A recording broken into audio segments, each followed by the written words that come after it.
Hola, ¿qué tal? Bueno, aquí iniciamos esta clase a partir de esta presentación. Venimos trabajando los razonamientos no deductivos.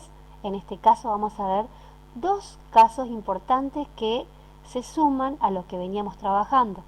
Repasemos un poquito. Dentro de los razonamientos no deductivos tenemos los de justamente inducción, y dentro de los razonamientos inductivos tenemos por enumeración completa y por enumeración incompleta. Vamos a agregar ahora en los casos de razonamientos por analogía y por abducción, ¿sí? Vamos a presentar la hoja de ruta que nosotros queremos mostrar. En este caso tenemos los razonamientos por analogía. Vamos a ver en primer lugar la definición del concepto analogía. Después vamos a seguir aclarando a partir de ejemplos y cómo esos ejemplos se relacionan con la definición misma de este tipo de razonamiento. Y finalmente, dentro del caso de analogía, vamos a plantear los criterios que debe reunir para que el razonamiento en sí sea más fuerte, en este caso su conclusión sea más probable, o en este caso también podemos decir se acerque a la certeza o la verdad. Empecemos con la definición del razonamiento por analogía.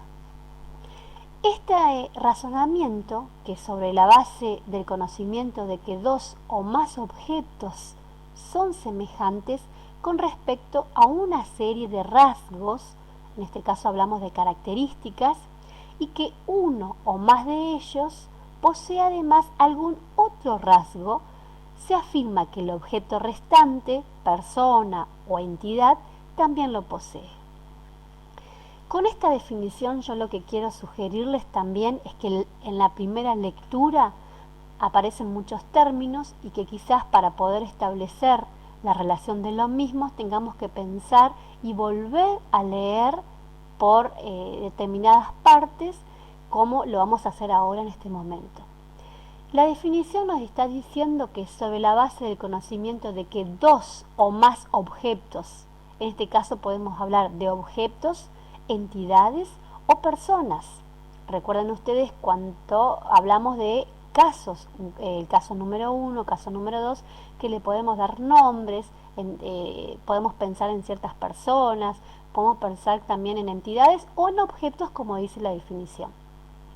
Una vez que tenemos en claro la cantidad de este caso, en este caso de personas, objetos o entidades, vamos a agregar ahora el término rasgos o características. Esta definición dice que estas entidades, ¿sí?, tienen o poseen determinados rasgos o características. Y finalmente, creo que es algo esencial dentro de la definición misma de la analogía, es que uno o más de esas personas, entidades u objetos posee además algún otro rasgo, es decir, otra característica que se agrega. Y finalmente, para llegar a la conclusión, ¿sí?, se afirma que el objeto restante o la entidad restante o la persona restante que no es enumerada, en este caso en la premisa anterior, también posee la característica o rasgo que se está enumerando o se está dando, en este caso, en la premisa anterior. Vamos a verlo con un ejemplo. Tenemos en este ejemplo Marina, Viviana y Patricia, que serían tres personas, tres entidades, y tenemos en esta premisa el rasgo o característica. Dicen que han sido siempre alumnas del Colegio Descartes. Vamos a la segunda premisa. Vamos a observar que Marina y Viviana, que son dos entidades o personas, tienen una excelente pronunciación francesa. Fíjense ustedes que se agrega un segundo rasgo o característica. Sumados a la primera premisa, el rasgo era que pertenecían al Colegio Descartes, y el segundo es que tiene una excelente pronunciación francesa. ¿Cómo obtengo yo la conclusión? Dice que el tercer en este caso la tercera persona, la tercera entidad que aparece en la primera premisa, pero no en la segunda, por una circunstancia en este caso de relación, de comparación entre que estas tres entidades van al mismo colegio y que dos de esas entidades tienen una pronunciación francesa, por lo tanto dice Patricia, que es la tercera entidad, también tendrá una excelente pronunciación francesa. Aquí se acerca lo que es el rasgo esencial de la definición de razonamiento por analogía. Siempre en razonamiento por analogía se establece una comparación, en este caso entre elementos, entidades o personas, de acuerdo a rasgos y características. Por eso se puede llegar a concluir de esta manera. Aclarado el ejemplo, vamos ahora a profundizar perdón, con aspectos más centrales que tienen que ver los criterios que hacen que el razonamiento por analogía sea más sólido. Vuelvo a insistir en esto, es algo que lo vuelvo y lo repito desde el primer encuentro que hemos tenido. Una cosa es hablar de la validez y la invalidez de un razonamiento, y otra cosa es hablar de la verdad y falsedad del razonamiento.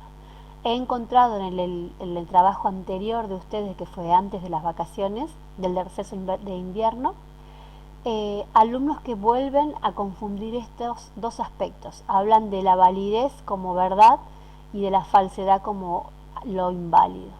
Recuerden que son aspectos diferentes, porque uno está hablando validez, invalidez sobre la regla del silogismo, de un razonamiento deductivo, que tiene que ver más bien con la forma, con el aspecto formal de la construcción de un razonamiento, y el otro tiene que ver con el contenido, lo que dice en sí cada premisa.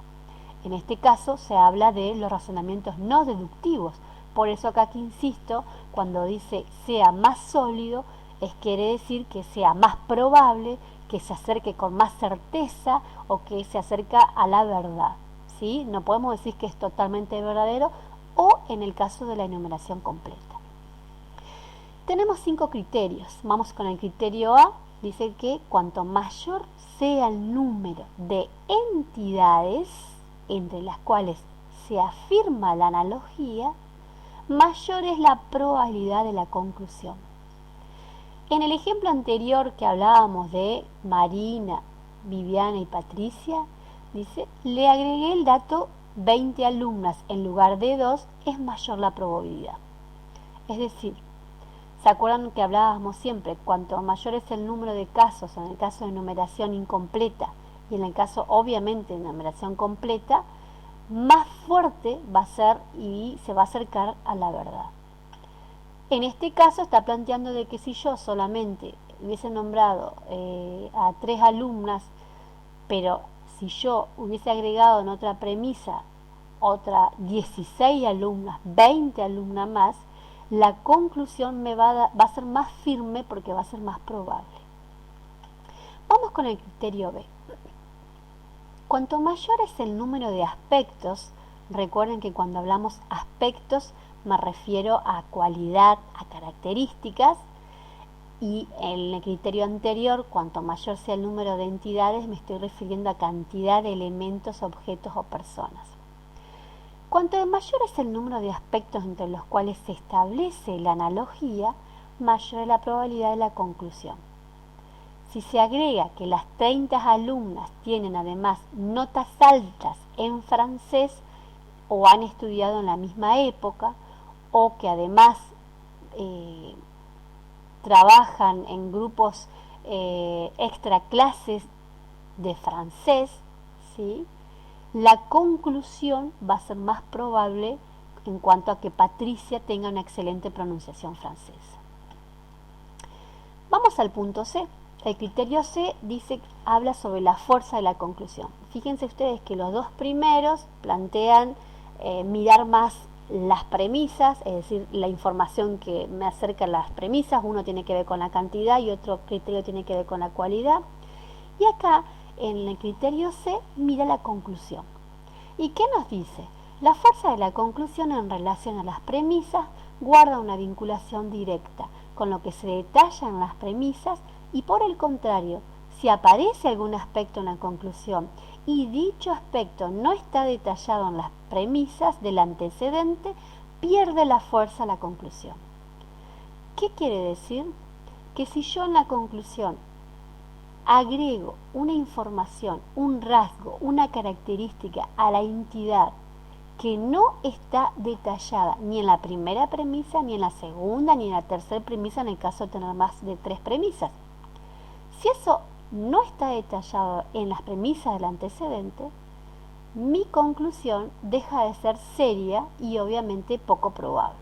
Fíjense ustedes que si yo digo, si le agrego la conclusión, Patricia tiene una excelente pronunciación y además redacta muy bien en francés, esa característica o rasgo de además redacta muy bien en francés no está detallado en ninguna de las premisas del antecedente.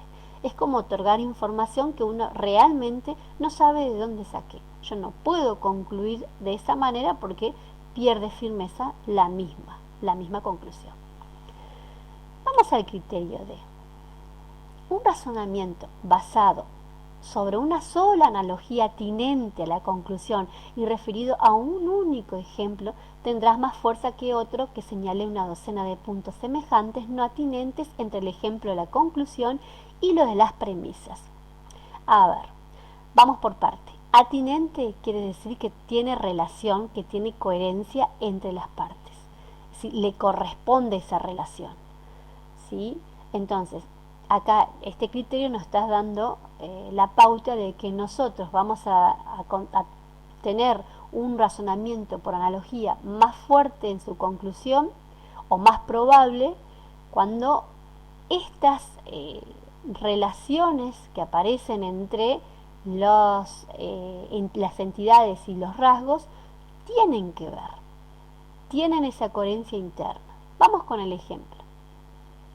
En el ejemplo, la escuela que han asistido, es decir, que las 3 alumnas, Viviana, Patricia y no me acuerdo cómo era el otro caso, Viviana, Patricia, Marina, Viviana y Patricia, ahí está. Si esos estas 3 entidades han asistido a la misma escuela, es decir, van a la escuela de Colegio Descartes, esto es un aspecto significativo. Ahora, si yo además agrego esta segunda característica, que justamente sería que las 3 adolescentes tuvieran el mismo color de pelo, yo les pregunto a ustedes qué tiene que ver que las 3 tengan el mismo color de pelo con que Patricia entonces tenga una excelente pronunciación francesa. Es decir, no pierde el sentido. Por eso se habla de que más vale una relación atinente que tenga que ver a que yo ponga cualquier disparate en la relación de los rasgos con las entidades.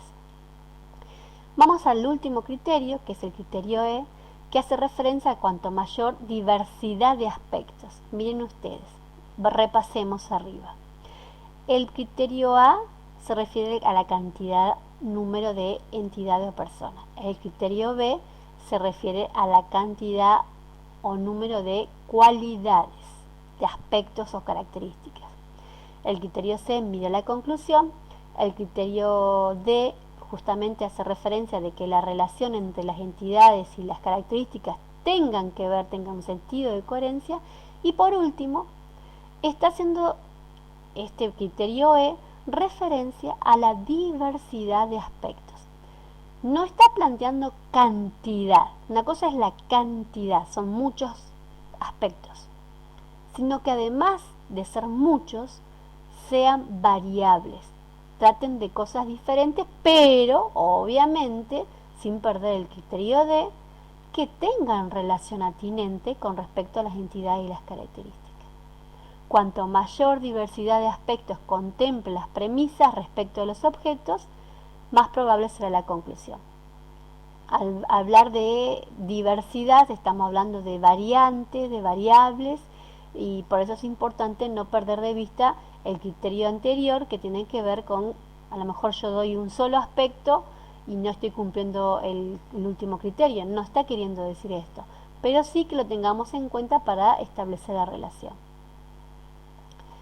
Bueno, una vez que aclaramos lo que son los razonamientos por analogía y que hicimos la hoja de ruta que presenté al principio con la definición, los ejemplos y los criterios, vamos a finalizar esta unidad temática con lo que es el razonamiento por abducción.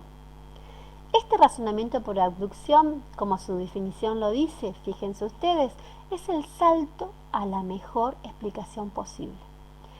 Esta explicación posible tiene que ver con la experiencia que tiene el sujeto para poder reconocer en su, digamos, vida experiencial aquello que le pasó, le sucedió y de esa manera puede traer a colación, porque también compara, ¿sí?, que es probable que pueda pasar esto. Vamos a ver con el ejemplo. La goma derecha delantera del auto está baja. La mejor explicación posible de que la goma esté baja es que esté pinchada, porque alguna vez el auto le sucedió, digamos, eso a una de las gomas y efectivamente estaba pinchada. Tengo esa experiencia de que estaba pinchada. ¿Cómo concluyo? De esta manera. Por lo tanto, en consecuencia, la goma está pinchada. Reafirma justamente esa hipótesis que yo pensaba a partir de mi experiencia. Bien, hasta aquí llegamos con la parte teórica. Nosotros ahora lo que vamos a hacer, les sugiero nuevamente, volver a repasar el tema del video. Si tengo que volver a ver alguna clase anterior, también en la clase de los links de los videos también lo pueden hacer.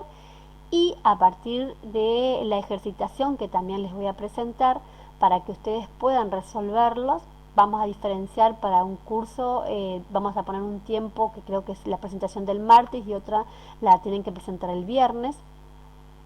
Esta diferencia tengo porque al ver el cronograma de actividades para cada curso, veo que hay un día en un curso que está muy atareado, por lo menos no quiero ser yo reforzar el tema de las tareas y que sean, digamos, más de lo que se pide.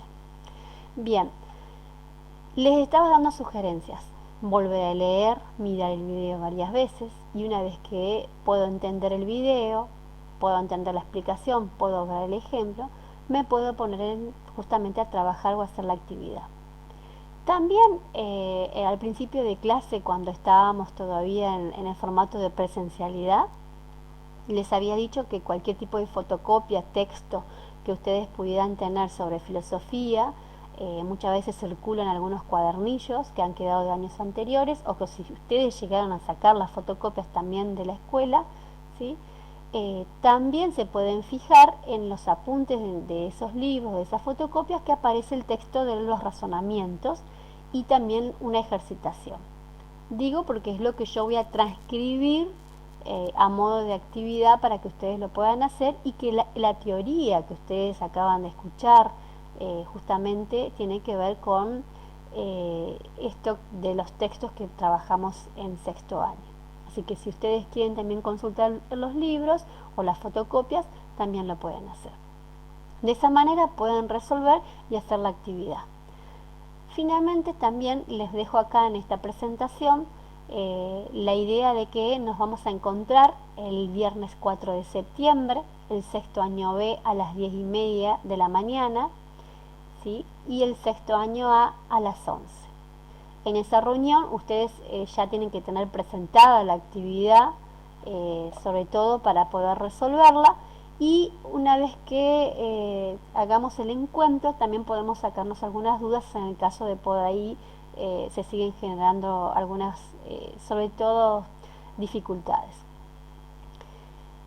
Bien, para finalizar los quiero alentar, los quiero felicitar sobre todo por el tipo de trabajo que van haciendo la mayoría de los alumnos, que van en sus tiempos, en sus posibilidades, van pudiendo hacer las actividades, pero también tengo en cuenta aquellos alumnos que todavía no han entregado la actividad pendiente.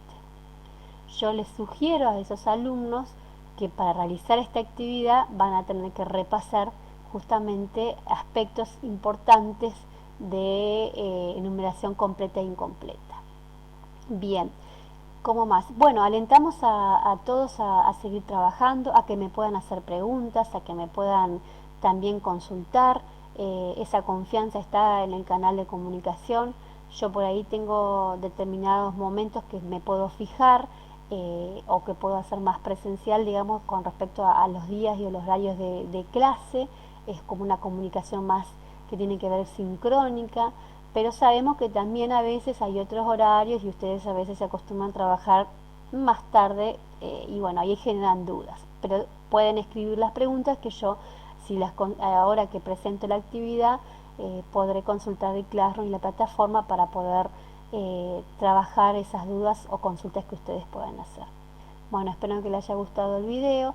Seguimos trabajando de forma diversa, en este caso es otro tipo de video y espero que puedan hacer el trabajo. Los espero el viernes 4 de septiembre. Saludos.